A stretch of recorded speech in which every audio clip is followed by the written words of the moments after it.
Breaking news, everybody. We got a lot of stuff to talk about today. Some news on Saquon, his rankings, things of that nature according to the league, and then a Colin coward wannabe, or however the case may be, is talking crap or however. So without further ado, let's just fly on into it.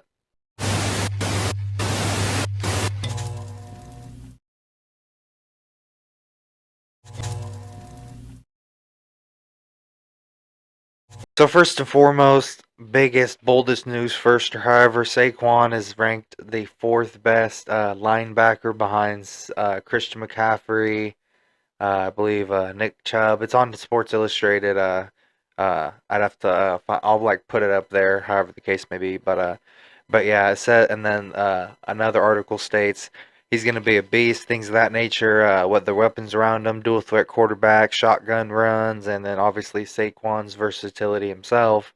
And I think personally, from what I'm saying, or however, I think he's going to make a case for the best running back in the league. I think he's going to at least have 1,100 rushing yards and then maybe like 350 to 400 receiving, things of that nature. But overall, just really excited to see that to like some extent, Eagles are getting like some sort of respect or however, being that Saquon's an Eagle now, things of that nature. So yeah, next up, the Colin Hurd wannabe or however the case. He says Eagles will underperform 10.5 wins or however, because he said under over. However, he thinks that will win less than basically 11 games or however. Adding Saquon, adding CJ Gardner-Johnson, adding a better defensive coordinator who is legitimately an upgrade. Kellen Moore, I think, is really the question mark. Um, and then obviously on defense, adding C.J. Gardner-Johnson back, Zach Bond, Devin White, who again, are way better at their positions than what we had last year, by far. And then he also said something interesting. He also said Jalen's never been with less than ideal offense or however. And then he said that because Jason Kelsey obviously retired. Not to say Cam Jurgens is better, but I believe in Cam Jurgens. And in terms of Saquon, AJ, Devontae, Dallas Goedert, I mean, is like the offenses in terms of talent are getting better and better. Because I mean, just like I said, I mean, top five, running back. Just to be humble, you know what I'm saying. In my opinion, he's like top three or however. But I mean, hey, that's literally only one spot below what I had him at. So I mean, even them, even like the league or however is kind of like giving the Eagles some kind of respect, at least in the running back position. But yeah, I think we'll at least have 12 wins. I think one more regular season win than last year. I think that's not a bad suggestion. Um, so next up, I'm seeing everyone doubt Reed Blankenship, like, oh, like should we trade him or oh yada yada yada. Like I'm seeing it all over YouTube, all over Twitter, all over everything, or X as people call it, or however the case. Me personally, he was our best tackler last year, and I even have stats as well. 113 total tackles, 3 interceptions, 79 solo tackles, which means basically 79 all by himself for having the 34 assist tackles. Again, 3 picks as well. Like he was good to us last year, despite not having any help or however the case may be, I mean, no one said he was supposed to be Deion Sanders, you know what I'm saying? He's a good rotational player, you know what I'm saying? He can get stops, he can get picks, you know what I'm saying? Even whenever the whole team was playing bad last year, he showed up, regardless of anything. I know it didn't result in wins or however, so like, oh, what good did it do us? Well, I mean, he proved that even if the whole team's playing bad, or even if we're losing, he himself didn't give up. I didn't see that. For Reed Blankenship was still tackling good, the whole way and things of that nature. Um, I'm also seeing the whole Nick Sirianni debacle, or however the case. Everyone's asking like, oh, like what has to happen for him to either be fired or what has to happen for him to stay, things of that nature. What would be enough to get him to stay in NFC, a Super Bowl, a really good regular season, and then one playoff win, or however the case. For me personally, it's a Super Bowl. We've had enough Super Bowl appearances, and then not got the ring. We need rings. Not just excuses or however the case may be. And sob speeches. That's what we need. We need rings. So yeah, that's what I think. I think that if if uh if we do not win a Super Bowl this year, however, with him, then get somebody that can upcoach us to Super Bowl. All the talent that's locked up till 2028, you know what I'm saying? That's at least a couple seasons away, at least two, because as of right now, it's about to be 24, 25, and then 25, 26, and then 26, 27.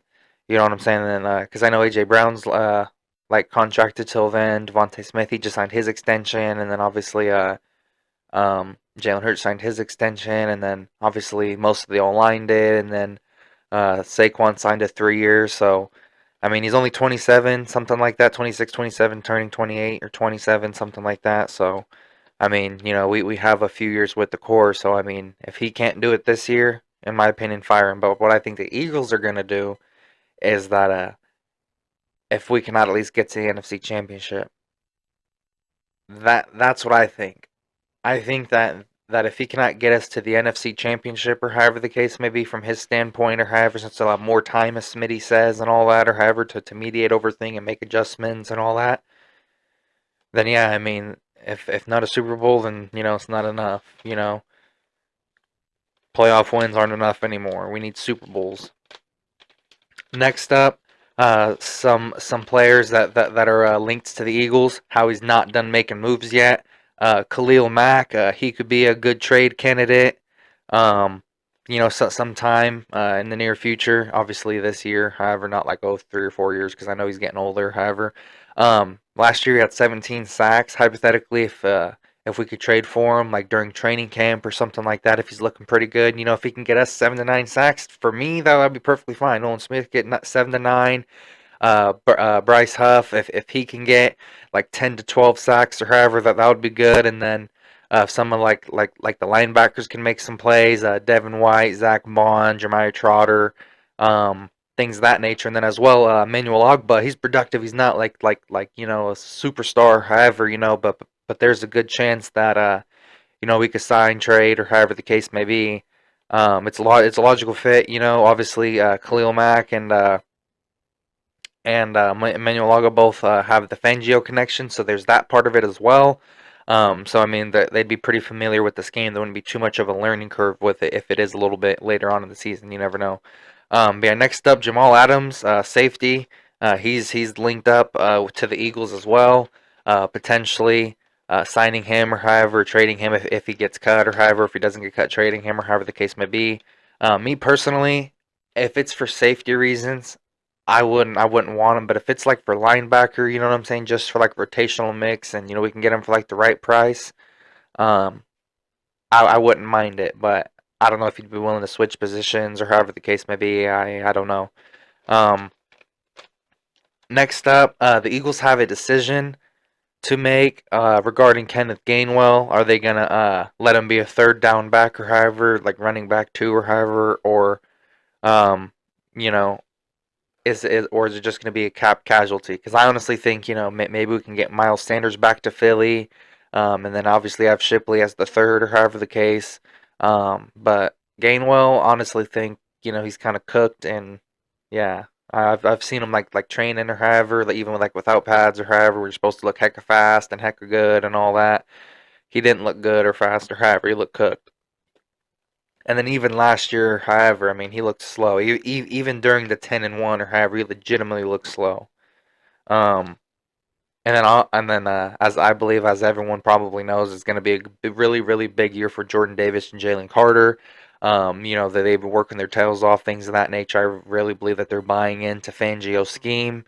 So that's really exciting to know and whatnot that they're all buying in or however that it's like a no bull crap kind of situation, and then obviously Milton Williams and Bryce Huff, everyone on the edge, everyone seems to like it, and Bryce Huff, by the way, Bryce Huff, man, he's been looking freaking fast. I'll be sure to like post like some videos and things of that nature like as like I'm going or however, but yeah, Bryce Huff, he's been looking freaking fast this off season.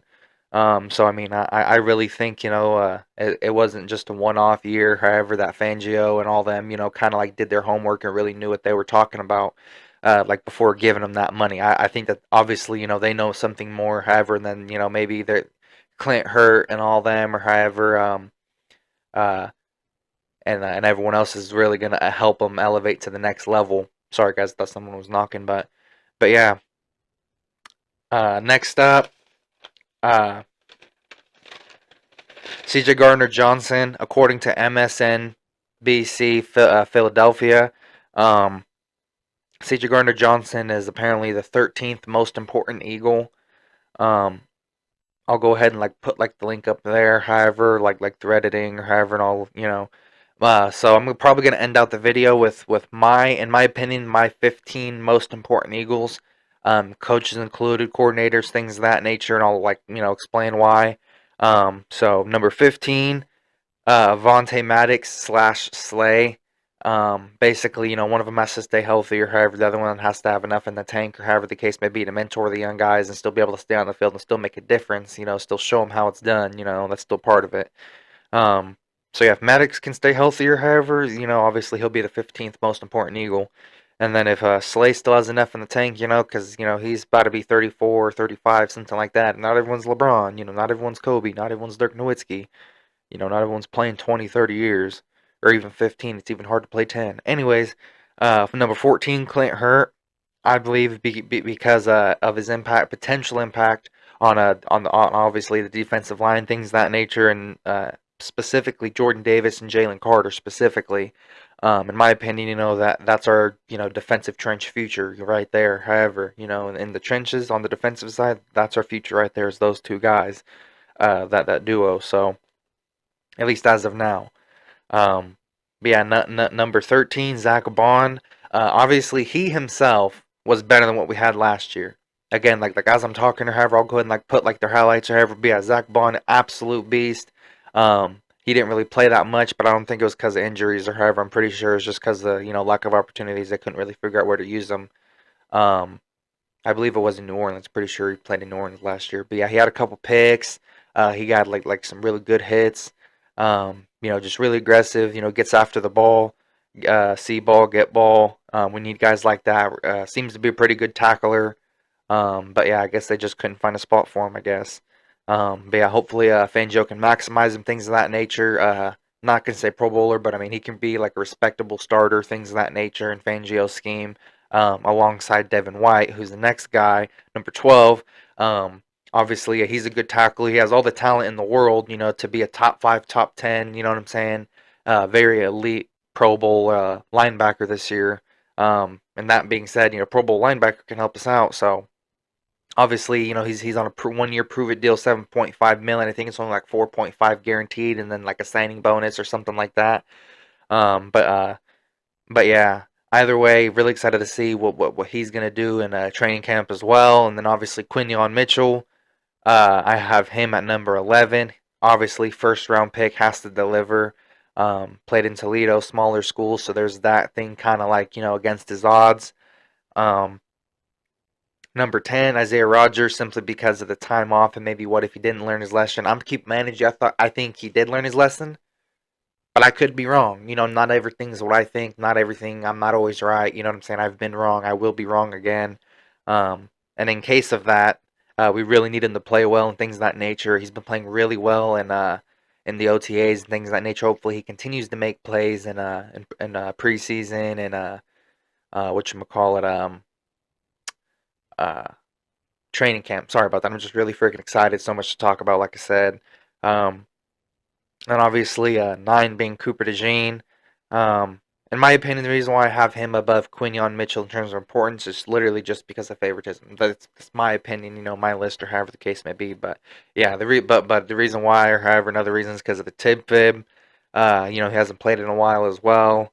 I know he missed obviously some time or however with that, and then but either way, I believe in the both of them, or however the case may be. But since he did, have the tib fib injury and things of that nature, I believe it's a tibia, fibula, or however the case. But yeah. Next up, Dallas Goedert, number 8. I believe he's the 8th most important Eagle due to the fact that there's low tight end depth. I do not know what CJ Ozuma or Uzama, however you pronounce it. I don't know how you pronounce the name.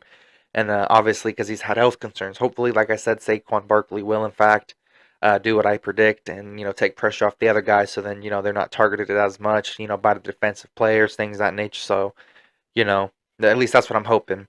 And then, everyone gets the ball as well.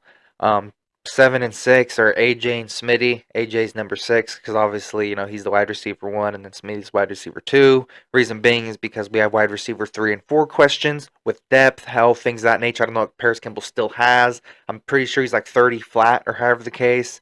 Um, so I mean, overall, that they're really, really important. Or however, they need to stay healthy. Not saying they can't. You know what I'm saying? Because I don't think they're injury prone. But overall, yeah, they just have to stay healthy. Things of that nature, and obviously lack of a wide receiver 3 and 4 in terms of consistency and skill and quality as well. But obviously, we have guys we can put out there, but I mean they're doubtful, they're questionable, or however the case may be. Next up, Bryce Huff. He got paid big, so he has to play big.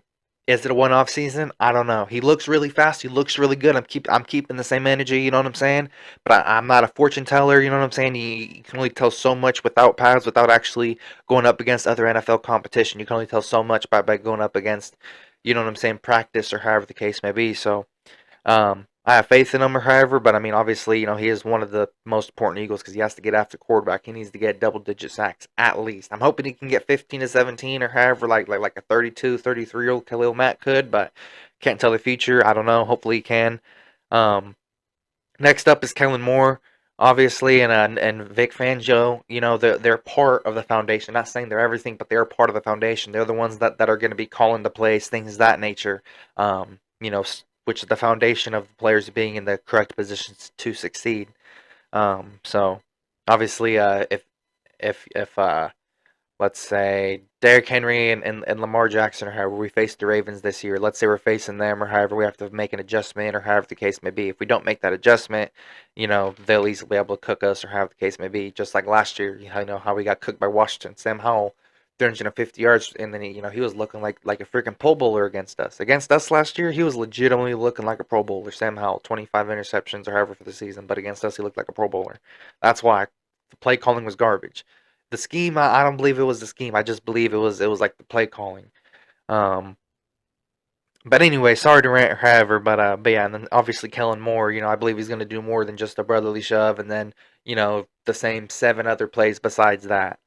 I believe he's going to do more than just that. And then obviously 2 and 1, Saquon and Jalen Hurts. Offensively, they're like the on the field foundation, and like I said, or however defensively, but because of the hip drop tackle ban and all that, I mean offensively, I mean offense wins championships. Just like that one guy said, or however, defense gives you a chance, but offense, you got to bring it home. That's why you hear of all the, you know, 10, 4 or 5 touchdown comebacks, or however, people choking historically, or however, because their offense is not good. I mean, all the Mahomes victories, all the, um, Michael Vick victories when he came back from behind, the Randall Cunningham victories when he came back from behind, regardless if it was looking like a blowout or not. But, nowadays, about since, they started softening up in like the early 2000s, so mainly the Tom Brady, the Eli Manning, or however the case may be, was mainly offense. And then heck, even our Super Bowl with Nick Foles is one on offense. Whatchamacallit, uh the Philly special. But yeah, my opinion, like I said, uh Jordan Davis, Jalen Carter, defensive core, obviously, and then Saquon and Jalen are the offensive like, you know, foundation, or however the case may be. So yeah, that being said, hope you guys enjoyed the video. Like I said, I'm trying my best to be as consistent as possible. Obviously, there's no holidays for a long while, to the best of my knowledge. But yeah, like I said, hope you guys enjoyed the video. If you guys are interested in doing a collab, if you guys have your own Philadelphia channel, please comment down below. I'm more than interested in doing a collab as well. But yeah, in the meantime, yeah, I'm gonna be having like a bunch of new content coming out. I'm thinking about like doing like college football as well. Like when it's kind of like kind of slow like it is now, or however. So if you guys are interested in that kind of content, college, like Philadelphia football as well. I was thinking about doing Penn State. If you guys want me to do Penn State college football as well, comment down below. And I'll definitely do that. But yeah, like I said, thank you guys so much for watching. All your guys' support, all your guys' comments and likes and the views and everything. I appreciate it all. It's really motivating, things of that nature. I just love my Eagles. Money, no money. Like I said, I just love my Eagles. That's why I do all this, is just for my love of the Philadelphia Eagles. I love talking about them, and you looking up the news and all that. And yeah, like I said, thank you guys so much for everything so far. Like I said, I'm gonna have a whole bunch of new content. But yeah, Philly out. Peace.